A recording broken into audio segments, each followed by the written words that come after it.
نحمده ونصلي ونسلم على رسوله الكريم اما بعد فاعوذ بالله من الشیطان الرجیم بسم اللہ الرحمن الرحیم۔ السلام علیکم۔ تو آج کا میرا موضوع ہے قرآن کی عظمت۔ قرآن تیری صورت کا دیوان نظر آیا، آقا تیری صورت تیری سیرت کا عنوان نظر آیا۔ مذاق ہے آنکھیں تو وہ شمس ہے چہرہ، مذاق ہے آنکھیں تو وہ شمس ہے چہرہ، قرآن کے چہرے سے قرآن نظر آیا۔ اب یہ قرآن کیا ہے؟ قرآن اللہ کی کتاب ہے، کلام ہے۔ میں ایک جملہ کہوں گی کہ تورات آئی کتاب کی شکل میں، انجیل نازل ہوئی کتاب کی شکل میں، زبور بھی نازل ہوئی تو کتاب کی شکل میں۔ اللہ فرماتے ہیں موسیٰ کوہ طور پر آئیے تورات دوں گا، عیسیٰ اپنے مہی بہانے میں تشریف لائیے انجیل دوں گا، داؤد اپنے مہی بہانے میں آئیے زبور عطا کروں گا کتاب کی شکل میں۔ اور وہ کتاب کی شکل میں آئیں اور آ کر بکھر گئیں، لیکن قرآن کتاب کی شکل میں نہیں آیا، بکھر کر آیا۔ کبھی کوئی صورت آئی، کبھی کوئی آیت آئی، کبھی پارے کا کوئی حصہ آیا، وہ کتاب کی شکل میں آئی اور آ کر بکھر گئی۔ یہ بکھر کر آیا اور ایسا جڑا کہ ایسا جڑا، اب قیامت تو آ سکتی ہے مگر اسے کوئی توڑ نہیں سکتا۔ اور قرآن دعویٰ ہے، قرآن کہتا ہے، قرآن دعویٰ کا دعویٰ ہے کہ جو میرے سفینے میں آئے گا، جو میرے سینے میں آئے گا، جو میرے کرینے میں آئے گا، میں اسے دنیا کے گٹا گوپ اندھیروں سے نکال کر بام ثریا کی بلندیوں تک پہنچا دوں گا۔ قرآن میرے آقا کا وہ معجزہ ہے، قرآن آقا کا وہ معجزہ ہے کہ حضرت کاروی فرماتے ہیں، انہوں نے کیا خوبصورت کلام لکھا کہ یورپ کی ایک ویلفیئر سوسائٹی نے ایک اجلاس رکھا۔ انہوں نے سوچا کہ یار ہر وقت جھگڑے ہوتے ہیں مذہب کے نام پر، تو کیوں نہ تمام مذاہب کو ایک مذہب پر لایا جائے۔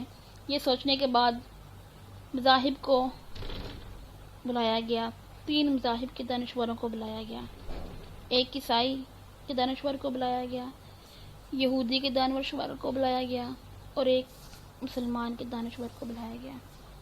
مذاہب تو اور بھی بہت سے ہیں مگر ان تینوں کو بلایا گیا، کیوں کہ ان کا کہنا تھا، یہ دعویٰ کرتے ہیں کہ ہمارا مذہب آفاقی ہے، آسمان سے آیا ہے، تو ان تینوں سے بات کر لی جائے ایک بار کہ ایک مذہب پر آ جاؤ۔ 2000 جج بن گئے، سامنے 3 دانشور بیٹھے ہیں۔ تو جج نے فرمایا، سوال کیا کہ جج کہتا ہے کہ مذہب وہ ہوتا ہے جو کسی نبی سے منسوب ہو، تم تینوں بتاؤ تمہارا مذہب کس کس نبی سے منسوب ہے۔ یہودی نے کہا ہمارا مذہب حضرت موسیٰ سے منسوب ہے، اللہ کے نبی گزرے ہیں۔ عیسائی نے کہا ہمارا مذہب جناب عیسیٰ سے منسوب ہے، اللہ کے نبی گزرے ہیں۔ تو مسلمان نے کہا ہمارا مذہب محمد رسول اللہ صلی اللہ علیہ وآلہ وسلم سے منسوب ہے، اللہ کے نبی ہیں۔ ایک بات تو طے ہو گئی کہ ہر مذہب کسی نہ کسی نبی سے منسوب ہے۔ جج پوچھتا ہے اچھا یہ بتاؤ کہ یہ دور کس کا ہے؟ یہودی نے کہا موسیٰ کا ہے، عیسائی نے کہا عیسیٰ کا، مسلمان نے کہا جناب رسول اللہ صلی اللہ علیہ وآلہ وسلم کا دور ہے۔ جج نے کہا یوں بات نہیں ہوگی، دلیل سے بتاؤ، دلیل سے بیان کرو کہ یہ دور کس کا ہے۔ اللہ نبی کو ایک معجزہ دیتا ہے، اگر نبی کے گزر جانے کے ساتھ اس کا معجزہ بھی گزر گیا تو اس کا دور بھی گزر جاتا ہے۔ مثال کے طور پر موسیٰ کا ڈنڈا اگر آپ کو مل جائے تو آپ اس سے کوئی معجزہ نہیں دکھا سکتے۔ اگر حضرت سلیمان کی انگوٹھی مل جائے تو آپ اسے پہن کر درندوں سے، چپال سے، پرندوں سے باتیں نہیں کر سکتے، وہ ان تک مخصوص تھی۔ اگر حضرت سلیمان کا تخت آپ کو مل جائے تو آپ اسے لے کر ہوا کے دوش تک نہیں جا سکتے۔ تو اگر نبی کے گزر جانے کے ساتھ اس کا معجزہ بھی گزر گیا تو سمجھو اس کا دور بھی گزر گیا۔ دونوں پہلے دانشور خاموش ہیں۔ جب مسلمان کی باری آئی تو مسلمان قرآن اٹھا کر کہتا ہے یہ میرے آقا کا وہ معجزہ ہے جو کل بھی معجزہ تھا اور آج بھی معجزہ ہے، جو کل بھی اثر رکھتا تھا اور آج بھی اثر رکھتا ہے، کل بھی تاثیر رکھتا تھا آج بھی تاثیر رکھتا ہے، کل بھی دل بدلتا تھا آج بھی دل بدلتا ہے، کل بھی عقیدے سنوارتا تھا اور آج بھی عقیدے سنوارتا ہے، کل بھی اس کے لاکھوں حافظ تھے اور آج بھی اس کی کروڑوں حافظ ہیں، کل بھی اس کے ہزاروں عالم تھے اور آج بھی اس کے لاکھوں عالم ہیں، کل بھی اس جیسی آیت کوئی نہیں بنا سکا اور آج بھی اس جیسی آیت کوئی نہیں بنا سکتا، کل بھی اس کی حفاظت ہوئی ہے اور آج بھی اس کی حفاظت ہو رہی ہے۔ تو یہ معجزہ بتا رہا ہے کہ یہ دور میرے نبی کا دور ہے۔ یہ معجزہ بتا رہا ہے کہ یہ دور میرے نبی کا دور ہے، یہ زمانہ میرے نبی کا زمانہ ہے، یہ وقت میرے نبی کا وقت ہے۔ تو شاعر نے کیا خوب کہا ہے کہ قرآن کی پاروں میں ہے تیرے نام کا چرچا، ہے چاند ستاروں میں تیرے نام کا چرچا، گلشن کے ہر ایک رنگ میں گل میں تیری خوشبو، رنگین بہاروں میں ہے تیرے نام کا چرچا، موجوں کی روانی میں تلاطم میں بحر میں، خاموش کناروں میں تیرے نام کا چرچا، مسجد ہو کے محراب ہو منبر کے ہو مصلی، ہم کو ملا چاروں میں تیرے نام کا چرچا۔ کہتا ہے قمر پھر وہ کبھی انگلی اٹھائیں، کہتا ہے قمر پھر وہ کبھی انگلی اٹھائیں، انگلی کے اشاروں میں ہے تیرے نام کا چرچا۔ کہہ دیجئے سبحان اللہ۔ قرآن ایک لاریب کتاب ہے، اس کا دعویٰ ہے ان ھذا القرآن یہدی للتی ہی اقوام، میں دنیا کو کٹاگوپ اندھیروں میں پھنسی ہوئی، جو دلدل میں پھنسی ہوئی وہ قوم ہے، اگر وہ قوم میرے قرینے میں آ جائے تو میں اسے بام ثریا تک پہنچا دیتا ہوں۔ کسی نے سوال کیا کہ قرآن کیا ہے؟ اللہ رب العزت نے صرف 3 جملوں میں بات بیان فرمائی، ہدایت ہے انسانوں کے لیے۔ قرآن کیا ہے؟ ہدایت ہے انسانوں کے لیے۔ اور اب انسان کیا ہے؟ انسان 2 چیزوں کا مرکب ہے، ایک ہے جسم اور ایک ہے روح۔ جسم کا تعلق زمین سے ہے، عناصر اربع سے بنایا ہے اللہ نے آپ کا جسم، مٹی زمین سے، پانی زمین سے، آگ زمین سے، ہوا بھی زمین سے۔ ہوا بھی وہاں تک ہے جہاں تک زمین کی کشش شکل ہے، تو ہوا کا تعلق بھی زمین سے ہوا، یعنی کہ عناصر اربع سے بنایا ہے اللہ نے آپ کو۔ ایک ہے جسم، ایک ہے روح۔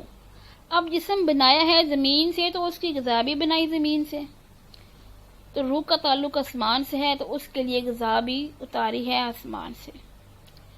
انسان جسم اور روح، جسم عناصر اربع سے بنایا، اسے کیا کہتے ہیں؟ اس مصور کا، یہ دنیا کا مصور ہوگا۔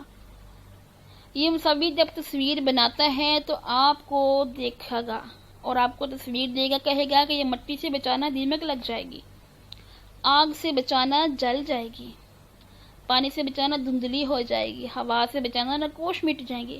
کیا کہنے اس مصور کے؟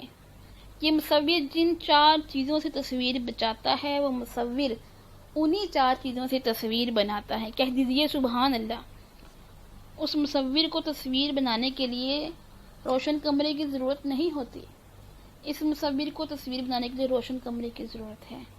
وہ ایسا مصور ہے، وہ ایسا مصور ہے، اندھیرے میں نہیں بناتا، اندھیروں میں بناتا ہے۔ شکم میں مکسر کا اندھیرا، جھلی کا اندھیرا، یوٹرس رحم کا اندھیرا، یہ مصور روشنی میں بناتا ہے، وہ مصور اندھیروں میں بناتا ہے۔ اس مصور کو تصویر بنانے کے لیے سامنے ایک تصویر چاہیے، اسے دیکھ کر بناتا ہے، اس جیسی بناتا ہے۔ اور وہ ایسا مصور ہے، اس نے ایسی تصویر بنائی ہے کہ آج کے سائنسدان کا کہنا پڑتا ہے کہ دستخط معتبر نہیں، انگوٹھے کے نشان لگایا جائے، ہر چیز بائیو میٹرک کی جائے۔ کیوں؟ ایک انگوٹھے کی لکیریں دوسرے سے جدا۔ تو اس نے پہلے بتا دیا کہ اوے کائنات والوں، میں نے ایسی تصویر بنائی ہے، بلا قادرین علی ان نسوی بناہا۔ وہ ایسا مصور ہے، ایسا مصور ہے کہ ہر ایک کی شکل جدا ہے، بلکہ کوئی ایک سا بھی نہیں۔ ایک درخت لے لو،